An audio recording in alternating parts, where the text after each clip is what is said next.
Hari itu, suasana di pondok Gus Ikdam tampak sibuk seperti biasa. Para santri mondar-mandir membawa kitab, ada yang menyapu halaman, dan sebagian lainnya duduk melingkar mengaji. Namun, di tengah kesibukan itu, datanglah seorang utusan dari Blitar membawa surat undangan khusus yang dibungkus amplop putih berembos emas.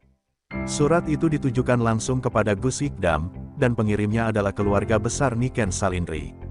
Beberapa santri penasaran, siapa sebenarnya Niken ini hingga mampu mengundang langsung seorang ulama muda yang tengah populer di kalangan anak muda. Gus Ikdam membaca surat itu perlahan. Isinya adalah permohonan agar beliau berkenan mengisi ceramah di acara tasyakuran kesembuhan Niken Salindri, seorang sinden muda yang sedang naik daun di dunia seni tradisional Jawa. Undangan itu juga menyebut bahwa acara tersebut akan berlangsung secara sederhana dan penuh syukur karena Niken baru saja sembuh dari penyakit yang cukup serius. Gus Ikdam mengangkat alis, hatinya sedikit tergerak. Biasanya ia akan mempertimbangkan acara-acara seperti ini, tapi entah kenapa kali ini ada dorongan kuat untuk hadir. Para santri sempat berbisik-bisik saat mendengar bahwa Gus Ikdam akan menghadiri undangan dari seorang sinden. Mereka heran, karena selama ini Gus Ikdam terkenal selektif terhadap acara di luar kegiatan dakwah dan pesantren.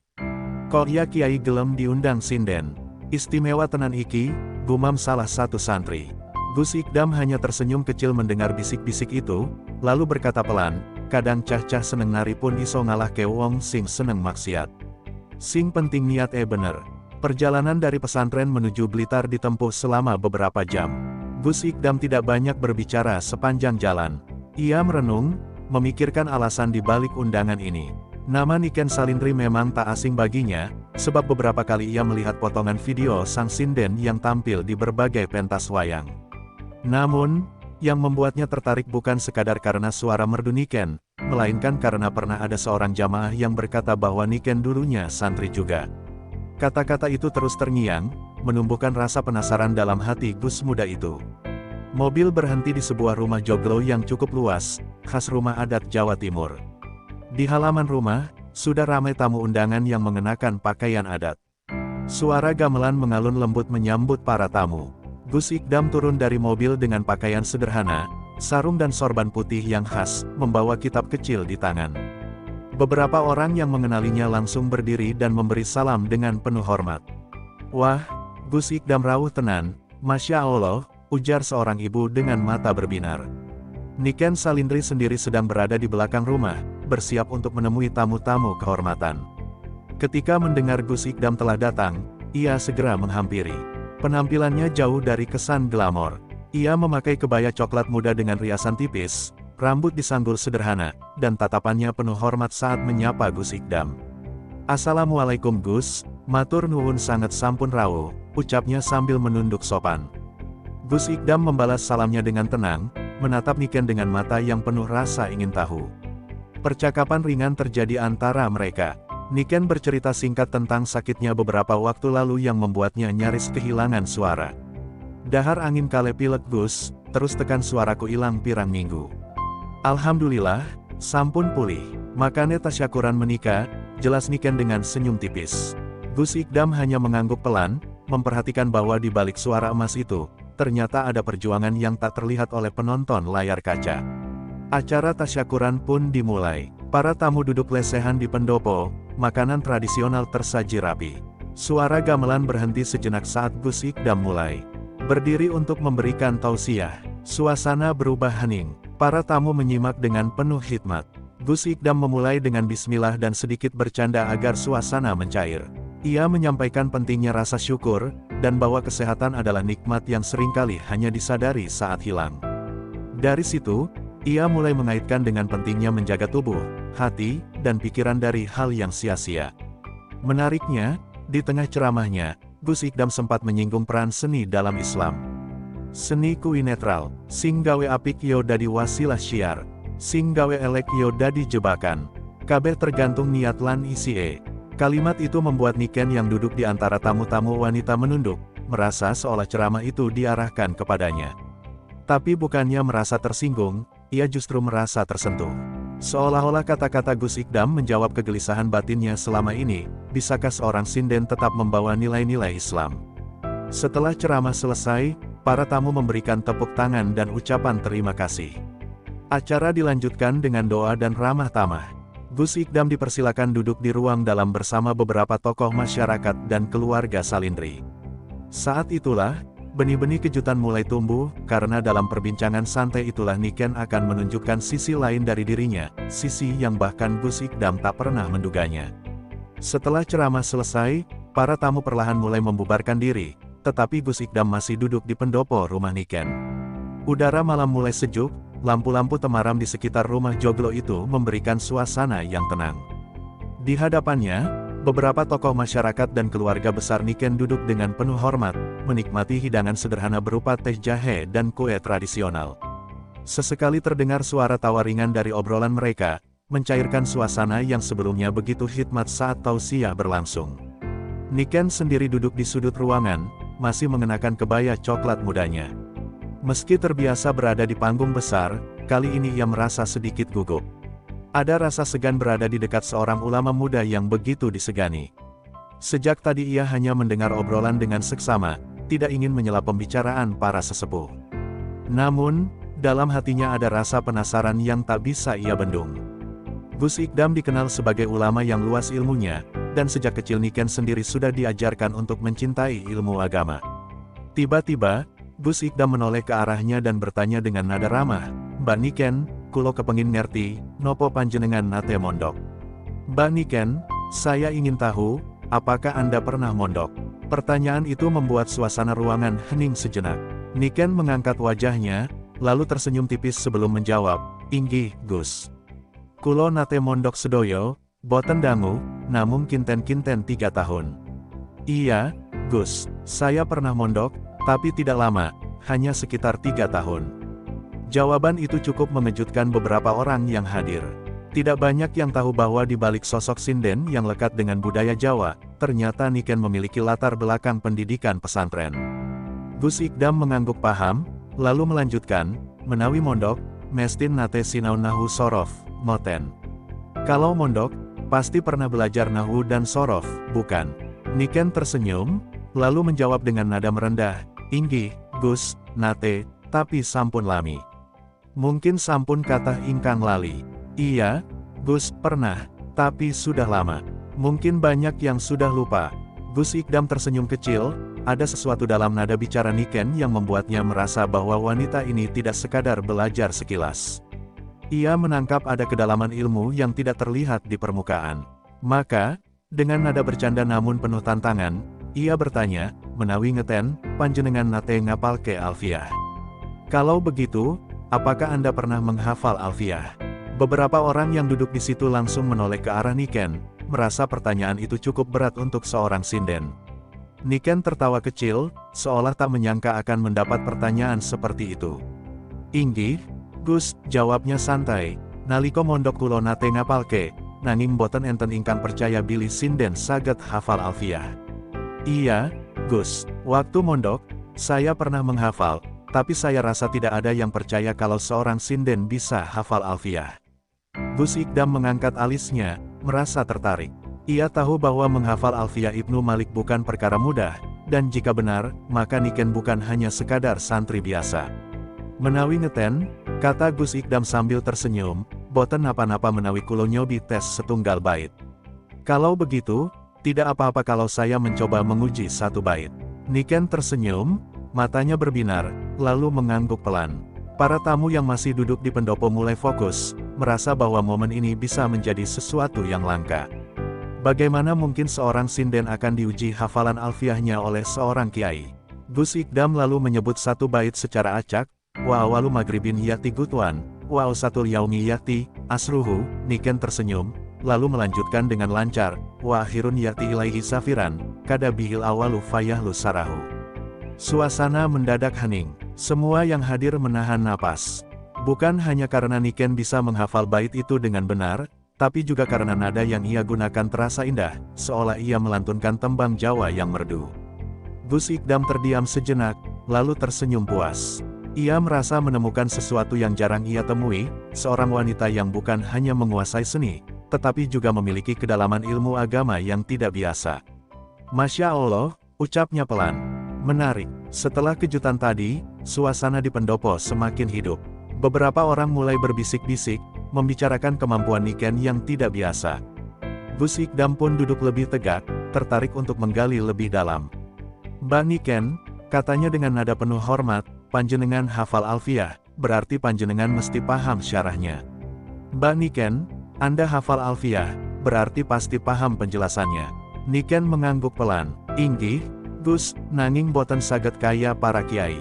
Kulo namung ngapalke lan nyerat saklebetipun pondok." "Iya, Gus, tapi tidak seperti para kiai. Saya hanya menghafal dan menulisnya selama di pesantren." Gus Ikdam mengangguk-angguk, lalu tiba-tiba menyebut satu bait lain, "Wa kullu marifatin bil lemal mudof, fa marifatun wa antal lahmu wa addamu aslaf." Niken kembali tersenyum, lalu dengan tenang menjelaskan artinya, "Segala isim yang marifat dengan alif lem atau idafah, maka dihukumi marifat. Seperti lafat, Allah, dan damir." Ia lalu menambahkan sedikit penjelasan mengenai bagaimana isim marifat itu dipakai dalam kalimat Arab. Gus Ikdam terkesan. Ia tidak menyangka bahwa seorang sinden mampu memberikan penjelasan yang cukup detail tentang nahwu. Para tamu yang mendengar perbincangan ini semakin terpesona. Mereka tidak menyangka bahwa seorang perempuan yang dikenal sebagai sinden memiliki wawasan agama yang begitu luas. Bahkan beberapa santri Gus Ikdam sendiri tampak terkejut dan sedikit malu. Mereka berpikir, jika seorang sinden bisa menghafal dan memahami Alfiah, mengapa mereka yang mondok bertahun-tahun masih kesulitan? Gus Ikdam akhirnya berkata, "Mbak Niken, panjenengan kados kitab ingkang pinotok dening Allah, seni lan agama saged bebarengan." "Mbak Niken, Anda seperti kitab yang dihiasi oleh Allah, seni dan agama bisa berjalan bersama." Niken tersenyum haru, merasa bahwa pertemuan ini adalah jawaban dari kegelisahannya selama ini. Percakapan mereka malam itu menjadi awal dari perubahan besar dalam hidup Niken.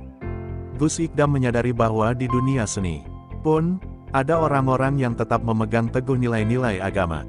Dan bagi Niken, kata-kata Gus Ikdam adalah konfirmasi bahwa ia bisa menjadi seorang sinden tanpa meninggalkan keislamannya. Setelah para tamu mulai pulang dan pendopo kian sepi, suasana menjadi lebih santai. Hanya tinggal beberapa orang, termasuk Niken, Gus Ikdam, dan beberapa pengurus tasyakuran yang tengah membereskan makanan dan kursi. Lampu pendopo kini tak lagi terang benderang, hanya lampu gantung kuno yang menyala temaram, menebar nuansa kehangatan malam Jawa. Gus Ikdam duduk bersandar santai, dengan gelas teh hangat di tangannya, sementara Niken duduk tak jauh darinya, dengan raut wajah yang lebih tenang. Percakapan mereka tak lagi formal seperti sebelumnya, kini mengalir seperti dua sahabat lama yang saling berbagi cerita. Gus Ikdam bertanya dengan nada penasaran, "Mbak Niken, kok bisa jenengan memutuskan untuk tetap nguri-uri budaya Jawa lewat sindenan, padahal jenengan punya dasar ilmu agama yang kuat? Banyak loh yang memilih meninggalkan panggung demi menjaga identitas keislaman." Niken tersenyum kecil, matanya menerawang ke arah langit-langit pendopo. "Gus," ujarnya pelan, "saya pernah mengalami masa-masa ragu. Waktu saya keluar dari pondok, saya merasa dilema. Antara melanjutkan panggilan jiwa dalam dunia seni, atau hidup dalam lingkaran dakwah seperti kebanyakan teman-teman pondok saya. Ia melanjutkan, tapi saya sadar, dunia seni juga butuh orang-orang yang tetap membawa cahaya agama. Saya ingin sinden tidak hanya dikenal karena suaranya, tapi juga akhlaknya. Saya pernah naik panggung sambil hafalan bait Alfiah, karena itulah cara saya menjaga ingatan saya." Gus Ikdam mengangguk pelan, lalu berkata, "Seni yang tidak memisahkan diri dari agama justru punya kekuatan luar biasa. Apalagi sinden seperti jenengan, bisa jadi jembatan antara pesantren dan panggung budaya." Ucapan itu membuat Niken merasa lebih dihargai dari biasanya, karena seringkali orang memandangnya sebelah mata hanya karena profesinya. Niken kemudian bercerita bagaimana di awal-awal kariernya, ia sering ditolak oleh panitia pengajian yang tidak ingin ada unsur seni tradisional dalam acara mereka.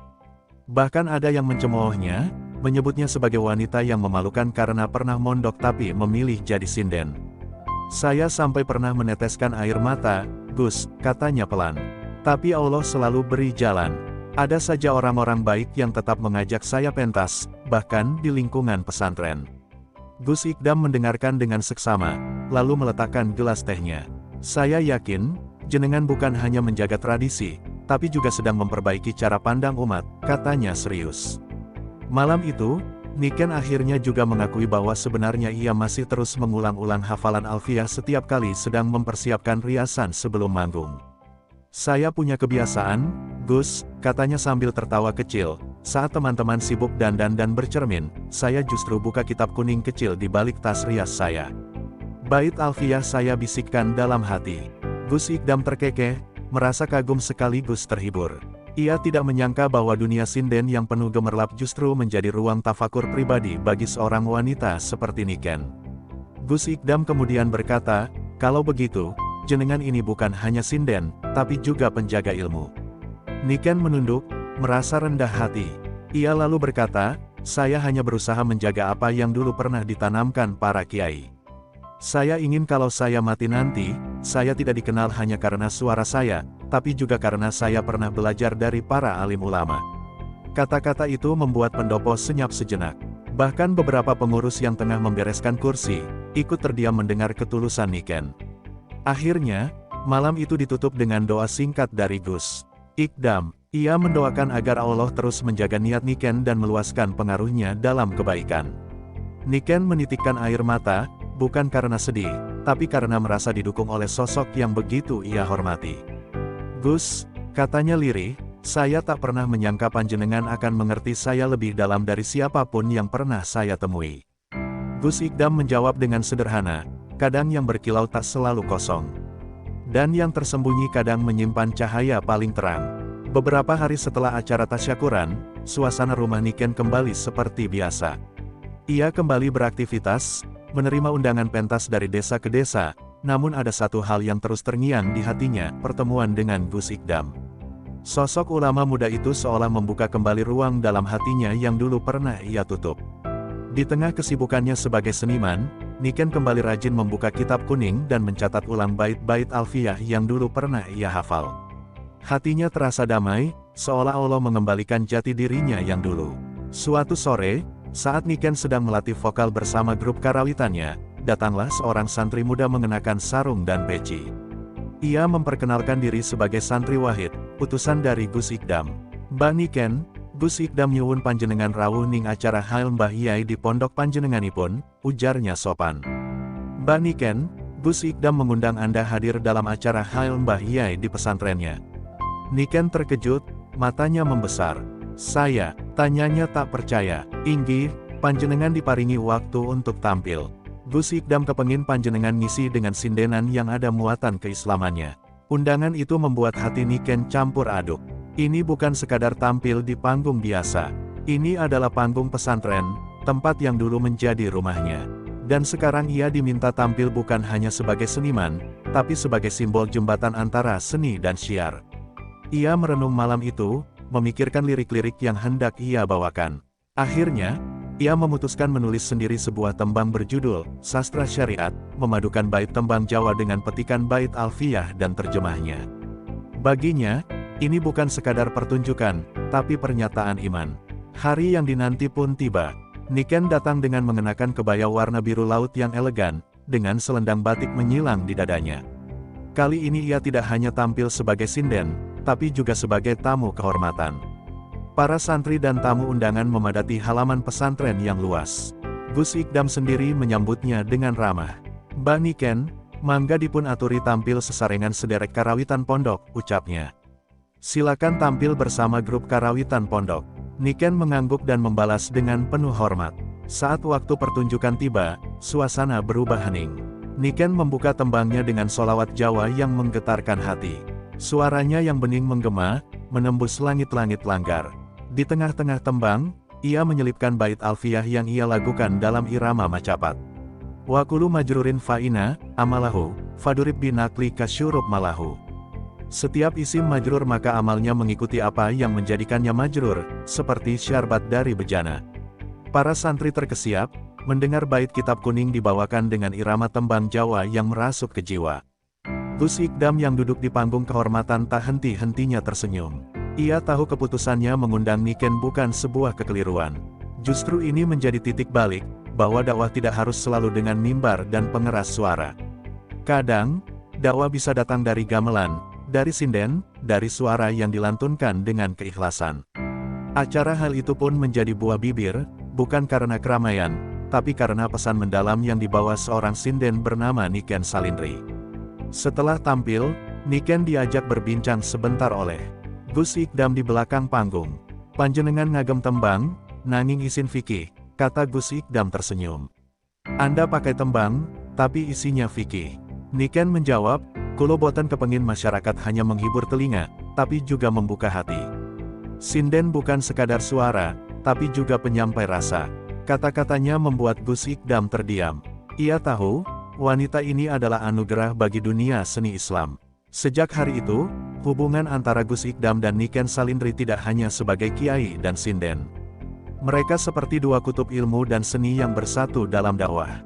Undangan tampil dari pesantren ke pesantren mulai berdatangan untuk Niken, kali ini bukan hanya sebagai sinden, tapi sebagai duta seni Islami. Dan semuanya bermula dari malam tasyakuran yang penuh hikmah itu. Sejak tampil di acara Hal Pondok Gus Ikdam, nama Niken Salindri makin dikenal bukan hanya sebagai sinden muda berbakat, tapi juga sebagai pembawa angin segar dalam dakwah budaya. Undangan terus berdatangan, tak hanya dari pentas wayang, tapi juga dari pesantren dan forum-forum santri. Salah satu acara yang akan ia hadiri adalah Festival Budaya Islam Nusantara yang digelar di alun-alun kota, sebuah ajang kolaborasi seni dan dakwah. Panitia secara khusus memintanya menyampaikan tembang berisi pesan-pesan ilmu nahwu dan saraf.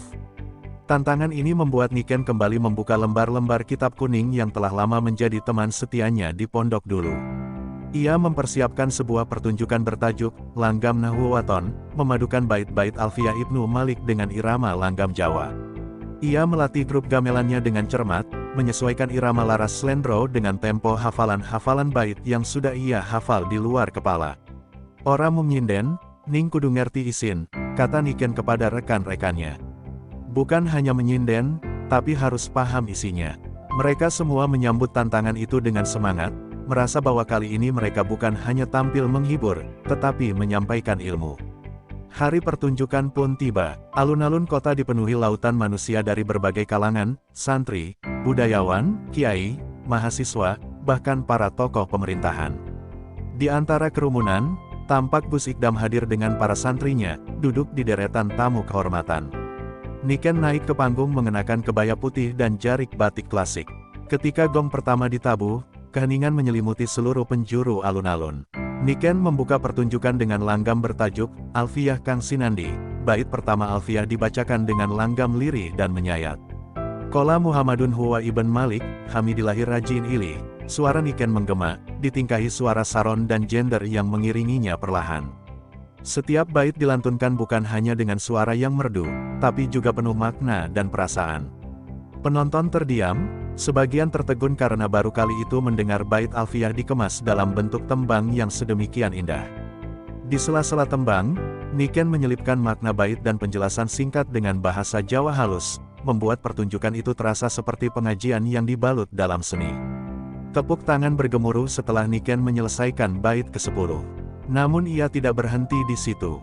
Ia melanjutkan dengan menyisipkan tembang Macapat dan Danggula, berisi kisah Imam Malik yang menjadi rujukan ilmu nahwu dan bagaimana pentingnya memahami irab dalam membaca Al-Quran. Gema suara Niken menjadi seperti doa yang menggetarkan jiwa. Tak sedikit dari penonton yang menangis terseduh, tersentuh oleh perpaduan ilmu dan suara yang menyentuh kalbu. Bahkan seorang budayawan sepuh menangis di barisan depan, menyebut pertunjukan itu sebagai syair zaman baru. Gus Ikdam tak bisa menahan rasa harunya. Ia berbisik kepada salah satu santri, "Iki dakwah sing sejatin. Ora mung kata-kata, nanging rasa. Ini, dakwah yang sejati. Bukan hanya kata-kata, tapi rasa." Seusai acara, Gus Ikdam naik ke panggung, memberi pelukan penuh penghormatan kepada Niken. "Panjenengan wis nyawiji antara ilmu lan seni," katanya pelan. "Anda telah mempersatukan ilmu dan seni." Niken menunduk, menitikkan air mata, merasa usahanya selama ini akhirnya benar-benar dipahami dan diterima. Setelah pertunjukan, banyak pesantren mulai tertarik untuk mengembangkan seni tembang kitab kuning seperti yang dibawakan Niken. Ia diundang ke berbagai pondok untuk mengajari para santri bagaimana menembang bait Alfiyah, memahami kandungan nahwu sambil menjaga kekayaan budaya. Dari sinilah lahir komunitas baru bernama Sastra Santri Sindenan, sebuah gerakan literasi kitab kuning melalui jalur seni suara. Niken menjadi pelopor dan pemimpin gerakan itu, dan Gus Ikdam menjadi penasihat spiritualnya. Karya-karya Niken mulai direkam dan dibagikan secara digital. YouTube, Instagram, hingga TikTok penuh dengan potongan tembangnya yang menyanyikan Alfiah dengan gaya sinden. Banyak anak muda yang sebelumnya tidak tertarik dengan ilmu Nahwu mulai hafal bait karena mereka senang mendengar dan ikut menirukan suara Niken. Dalam hati kecilnya, Niken tahu ini semua bukan karena kehebatannya, tapi karena doa para kiai dan keberkahan niat. Ia hanya menjalankan tugas yang tak pernah ia bayangkan, menyampaikan ilmu lewat langgam suara. Namun di balik kesuksesan yang makin melejit, Niken mulai merasa ada tanggung jawab yang berat di pundaknya. Ia mulai takut terjebak dalam popularitas, takut lupa diri, takut hilang arah. Maka malam itu, ia kirim pesan kepada Gus Ikdam, memohon waktu untuk sowan secara pribadi. Ia merasa perlu meminta bimbingan, agar langkahnya tetap dalam koridor niat awal, menyampaikan ilmu dan menjaga budaya tanpa terjebak dunia. Gus Ikdam pun menjawab dengan singkat, besok subuh, datanglah ke dalam. Kita ngobrol. Masih dalam gelapnya dini hari, Niken sudah bersiap menuju dalam Gus Ikdam. Ia memakai kerudung sederhana dan membawa kitab Alfiah yang sudah lusuh, halaman depannya sudah mulai sobek, namun penuh coretan hafalan. Suasana pesantren masih sepi ketika ia tiba, hanya terdengar suara serangga malam dan denting air keran wudhu dari masjid kecil di sebelah dalam. Gus Ikdam ternyata sudah menunggunya di serambi depan rumah, mengenakan sorban putih dan sarung kotak-kotak. Wajahnya tampak tenang, matanya menyiratkan kebijaksanaan yang dalam. Mereka duduk bersila di atas tikar pandan yang sudah usang. Teh jahe hangat dan beberapa potong kue tradisional tersaji di antara mereka. Niken membuka percakapan dengan penuh kerendahan hati. Gus, kulo namung arep nyuwun pitutur. Kulo isin, angsal pujian kathah, tapi kulo rumangsa derajat kulo boten pantes. Gus, saya hanya ingin meminta nasihat. Saya malu, mendapat banyak pujian, tapi merasa tak pantas. Gus Ikdam tersenyum lembut, lalu menjawab, pujian itu hanya debu, Niken. Yang penting jenengan terus ngaji, terus ingat niat awal. Niken mengangguk perlahan. Ia menceritakan kegelisahan yang akhir-akhir ini menghantuinya, ketakutan bahwa popularitas akan menggerus niat tulusnya. Ia mengaku mulai merasa lelah menanggapi undangan, merasa terjebak dalam ekspektasi masyarakat, dan takut suatu hari ia akan lupa kepada siapa seharusnya ia menyandarkan langkah. Kulo isin, Gus, sakniki malah ngeluwihi para ustad. Santri saya minta saya ngajari, padahal kulo duduk kiai. Gus Ikdam tertawa pelan. Tapi jenengan murid para kiai. Dan murid yang menjaga ilmu itu juga kiai di mata Allah. Mereka berbincang lama. Gus Ikdam mengingatkan bahwa zaman ini sedang mengalami krisis teladan, bukan kekurangan ustadz, tapi kekurangan sosok yang membawa ilmu dengan rasa. Ia berkata bahwa Niken saat ini telah menjadi simbol baru, wanita. Yang tak meninggalkan dunia, tapi tetap menjaga agama. Kulo pengin jenengan terus maju, tapi ojo lali. Sakabring suara apik iku berawal dari zikir, ucap Gus Ikdam. Saya ingin Anda terus maju, tapi jangan lupa bahwa semua suara indah berasal dari zikir. Niken menunduk, meneteskan air mata. Ia merasa dipeluk oleh nasihat yang menenangkan. Gus Ikdam lalu mengajak Niken salat subuh berjamaah di masjid kecil pesantren. Hanya ada beberapa santri yang ikut. Dalam sujudnya, Niken merasa dirinya didekap cahaya. Ia menangis lirih, memohon agar Allah tetap menjaganya dalam jalur ilmu dan keikhlasan. Seusai salat, mereka zikir bersama. Langit mulai berubah warna, dari gelap menuju cahaya kemasan. Fajar itu menjadi saksi bahwa Niken telah menata kembali niat dan tekadnya, menyusun ulang prioritasnya. Sebelum pulang, Gus Ikdam memberikan Niken sebuah kitab kecil bersampul kulit. Iki hadiah kanggo jenengan. Kitab ini dulu kulo tampi saking Mbah Yai, katanya. Ini hadiah untuk Anda. Kitab ini dulu saya terima dari Mbah Yai. Niken menerimanya dengan takzim. Ia membuka lembar pertama dan menemukan tulisan tangan berbahasa Arab, berisi doa agar siapapun yang membaca kitab itu diberi keikhlasan dalam menjaga ilmu. Niken memeluk kitab itu, seolah memeluk seluruh perjalanan hidupnya. Sepulang dari dalam, Niken kembali ke rumah dengan hati yang jauh lebih tenang. Ia tahu kini bukan lagi saatnya sekadar menjadi sinden, tapi juga penuntun. Ia menata ulang jadwal pentasnya, menolak beberapa undangan yang terlalu bersifat duniawi, dan fokus hanya pada acara-acara yang punya nilai dakwah. Ia juga memulai kegiatan baru, ngaji tembang setiap Jumat malam di pendopo rumahnya. Para remaja, ibu-ibu, bahkan santri dari desa sekitar mulai berdatangan. Pertemuan subuh itu menjadi titik balik kedua dalam hidup Niken. Bukan hanya soal karir, tapi soal keteguhan hati. Ia tahu, jalan yang dipilihnya tidak mudah. Tapi ia juga tahu, selama ia masih mengingat sujudnya dan nasihat Gus Ikdam, ia tidak akan pernah berjalan sendirian. Di balik suara sindennya, kini tersimpan zikir yang tak pernah padam. Berikut lanjutan bab 8 dan bab 9 dari kisah, Niken Salindri dan ujian Gus Ikdam, masing-masing terdiri dari 10 paragraf panjang dan mendetail. Tanda hubung tanda hubung tanda hubung. Bab 8, tamu misterius dari luar kota. Beberapa minggu setelah subuh di dalam Gus Ikdam, Niken menjalani harinya dengan lebih tenang dan terarah. Kegiatan ngaji tembang setiap Jumat malam mulai berkembang pesat. Anak-anak muda dari desa-desa sekitar berdatangan, bahkan dari luar kota. Pendopo rumahnya selalu penuh. Malam itu, selepas ngaji tembang Alfiah, datang seorang tamu yang tak biasa. Seorang lelaki tua berjas sederhana, mengenakan peci hitam dan membawa tas kulit lusuh. Wajahnya teduh, namun sorot matanya menyiratkan kedalaman ilmu. Ia memperkenalkan diri sebagai Kiai Hisyam dari Magelang. Niken menyambutnya dengan penuh hormat. Kiai Hisyam berkata bahwa ia mendengar nama Niken dari santrinya yang merekam video tembang Alfiah di TikTok.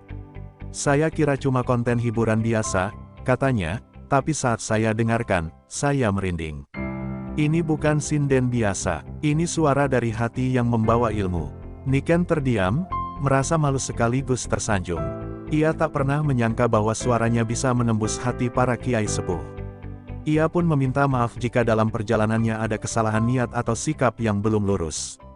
Kiai Hisyam menatapnya sambil tersenyum. Tidak semua suara menyentuh langit, tapi suara panjenengan termasuk yang sampai ke sana. Lalu ia membuka tasnya dan mengeluarkan beberapa lembar manuskrip tua. Ternyata itu adalah tembang-tembang kuno dari pondok tua di Jawa Tengah, berisi bait-bait Alfiah yang sudah dijawakan dan pernah diajarkan secara lisan ratusan tahun lalu. Kiai Hisyam meminta Niken untuk merawat tembang itu, dan jika mungkin, menghidupkannya kembali. Panjenengan generasi terakhir yang mampu nyawiji antar rasa, ilmu, dan suara, ucapnya. Malam itu, mereka berdiskusi panjang. Niken mendengarkan cerita tentang pesantren tua yang dulu memiliki sinden-sinden yang juga hafizah, yang menembang bukan untuk hiburan, tetapi untuk dakwah di tengah masyarakat yang masih buta huruf. Niken merasa seperti menemukan kembali jati dirinya yang sempat samar. Ia tahu kini bahwa langkahnya bukan kebetulan. Ia adalah bagian dari sejarah yang panjang, yang kini dipercayakan kembali padanya. Keesokan harinya, Niken meminta izin kepada ibunya untuk melakukan perjalanan ke Magelang bersama Kiai Hisyam. Ia ingin melihat langsung pondok tua itu, tempat manuskrip-manuskrip tembang Alfiah berasal. Ibunya mengizinkan dengan berat hati, karena tahu perjalanan itu bukan hanya fisik, tapi juga spiritual. Niken membawa serta rekamannya, kitab Alfiah, dan sebongkah tekad untuk belajar lebih dalam. Perjalanan ke Magelang memakan waktu 1 hari. Sepanjang jalan, Kiai Hisyam menceritakan banyak kisah tentang santri-santri zaman dulu yang menempuh ilmu dengan jalan kaki, tanpa gadget, tanpa sorotan media. Saat tiba di pesantren tua itu, Niken merasakan suasana yang aneh tapi akrab. Bangunannya tua, halaman berdebu, dan hanya ada beberapa santri sepuh yang masih tinggal. Namun tempat itu terasa hidup, ada energi ilmu yang mengalir dari setiap sudutnya. Ia duduk di langgar kecil di pojok halaman, membuka manuskrip yang dibawakan Kiai Hisyam, dan mulai menembang perlahan. Suaranya bergema, menciptakan resonansi antara masa lalu dan kini. Para santri tua keluar dari bilik mereka, satu persatu mendekat. Mereka tak berkata apa-apa, hanya menunduk dan mendengarkan. Air mata mengalir dari wajah-wajah renta itu. Seorang di antara mereka berkata lirih, sudah lama tembang ini tak terdengar. Niken berhenti menembang, dadanya sesak oleh perasaan yang tak bisa ia jelaskan. Ia merasa seperti ditarik oleh suara-suara dari masa lalu, diikat oleh tanggung jawab yang lebih besar daripada yang pernah ia bayangkan. Beberapa hari di pondok itu ia habiskan untuk mempelajari tembang-tembang tua dan mencocokkannya dengan bait-bait Alfiah versi standar. Ia merekam ulang dalam bentuk langgam baru, namun tetap menjaga keaslian makna. Niken mulai menyadari bahwa ia tak sekadar menyanyikan ilmu, tapi sedang menjahit kembali warisan yang sempat nyaris hilang. Sebelum pulang, Kiai Hisyam berkata, "Panjenengan bukan hanya sinden. Panjenengan jembatan antar zaman. Perjalanan itu mengubah cara pandangnya tentang dakwah dan budaya. Ia kembali ke Blitar dengan jiwa baru. Di tengah perjalanan pulang, ia mengirim pesan kepada Gus Ikdam. Gus, kulo mboten namung nyinden. Kulo nyambung tembang para leluhur. Gus Ikdam membalas singkat, berarti jenengan kudu tambah kuat, sebab sing disambung itu bukan sekadar suara, tapi doa-doa zaman.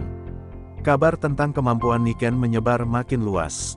Tak hanya pesantren di Jawa, bahkan beberapa ulama dari luar negeri mulai menaruh perhatian. Salah satu momen yang paling mendebarkan datang saat ia diundang untuk mengisi acara di Pondok Pesantren Tebu Ireng, Jombang, tempat para ulama besar pernah menimba ilmu. Acara itu berskala nasional, dihadiri oleh para habib, kiai, dan ulama muda dari berbagai daerah. Bahkan, Gus Ikdam dijadwalkan menjadi salah satu pembicara dalam forum utama. 1 hari sebelum keberangkatan, Niken tak bisa tidur. Ia merasa seperti akan menghadapi ujian besar. Bukan karena takut tampil, tapi karena merasa belum layak berada di tengah para ulama besar. Ibunya menenangkannya, "Nduk, menawa niate bener, insya Allah sing buka dalane. Nak, kalau niatmu benar, insya Allah yang bukakan jalannya." Ia pun bangun di sepertiga malam, mengambil air wudhu, lalu salat tahajud panjang. Dalam sujudnya, ia meminta keberkahan dan perlindungan dari kesombongan serta kekeliruan. Pagi harinya, ia berangkat bersama rombongan kecil, termasuk beberapa santri muda dari desanya. Mereka membawa gamelan kecil, kitab-kitab, dan baju kebaya sederhana. Sesampainya di Tebu Ireng, suasana sangat meriah tapi hikmat. Spanduk besar bertuliskan, Seminar Nasional Islam Nusantara dan Dakwah Budaya, terbentang di gerbang pondok. Niken dijadwalkan tampil setelah Gus Ikdam memberi materi. "Kowe bakal tampil sakwise gurumu," kata panitia sambil tersenyum. "Kamu akan tampil setelah gurumu." Saat giliran Gus Ikdam naik ke podium, semua hadirin hening. Ia menyampaikan materi dengan gaya khasnya, tegas, ringan, dan menyentuh. Di akhir sesi, ia memberi kejutan. "Sebelum saya turun, saya ingin memberi kesempatan pada murid saya, yang tak hanya pandai menembang, tapi juga hafal alfiyah dan tahu rasa ilmu." Lalu ia menyebut nama Niken Salindri. Gemuruh tepuk tangan menyambutnya. Niken naik ke panggung dengan jantung berdebar. Ia membuka penampilan dengan tembang, Langgam Irab, diambil dari bait-bait awal alfiyah tentang tanda-tanda irab. Suaranya jernih, tenang, tapi menusuk ke dalam. Setelah bait kelima, tiba-tiba salah satu habib dari Yaman mengangkat tangan dan berkata, "Ana uridu an asala." "Saya ingin bertanya." Ia menguji Niken, meminta tafsir langsung dari bait yang baru saja dinyanyikan. Suasana menjadi tegang. Penonton menunggu. Niken tersenyum, meminta izin menjawab. Dalam bahasa Arab yang fasih, ia menjelaskan makna bait tersebut, lengkap dengan contoh irab dan tafsir singkat dari para ulama klasik. Wajah Habib itu berubah terkesan. Ia berkata pelan, "Anti laisat musikiyah fakat, bal fakihah." "Kamu bukan hanya musisi, tapi ahli fikih." Tepuk tangan menggema, bahkan beberapa kiai berdiri memberi apresiasi. Gus Ikdam tersenyum dari kejauhan, matanya berkaca-kaca. Setelah acara selesai, para santri berebut mendekati Niken. Mereka ingin belajar cara menembang alfiyah, ingin merekam suaranya, ingin tahu bagaimana bisa menyatukan suara dan makna. Seorang ustadz muda dari Kalimantan mendekat dan berkata, "Saya ingin ajak Mbak Niken ke pesantren kami. Kami butuh dakwah seperti ini." Niken merasa haru dan takut sekaligus. Ia tak ingin menjadi pusat perhatian, tapi juga tak ingin mengecewakan siapapun yang haus ilmu. Di malam hari, saat semua orang sudah pulang, Niken duduk sendiri di serambi penginapan. Ia membuka kitab kecil hadiah Gus Ikdam, membaca lagi tulisan tangan Mbah Yai, "Jangan hanya mengajar dengan suara. Ajarkan dengan keteladanan." Ia menangis pelan. Malam itu ia bersujud, bukan karena ingin sukses, tapi karena merasa tak sanggup menanggung kepercayaan besar ini. Namun ia tahu, selagi ia jujur dan menjaga niat, Allah akan menuntunnya.